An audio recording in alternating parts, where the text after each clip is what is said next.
Sa ibang balita mga idol, pansamantalang isinara sa publiko ang Ilang Pook Pasyalan sa lalawigan po ng La Union dahil sa bantadulot ng tropical depression na si Bising. Kabilang sa listahan ng mga natigilang operasyon ang Bawang Beach, Budahaw Falls sa Burgos, lahat ng talon sa Nagilayan, maging ang Mount Mugong, Dupagan at Tangadan Falls sa San Gabriel.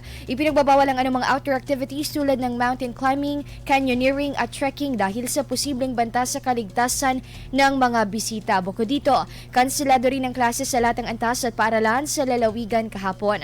Ang abiso ay paunang paalala sa mga turista na nakaschedule na pumunta sa mga Pook Pasyalan upang mapanatili ang kanilang kaligtasan. Tiniyak naman ng pamahalang palalawigan ang aktibong ugnayan sa mga ahensya ng gobyerno na nakahanda sa posibleng epekto ng sama ng panahon sa rehiyon. IFM News. IFM News. IFM News.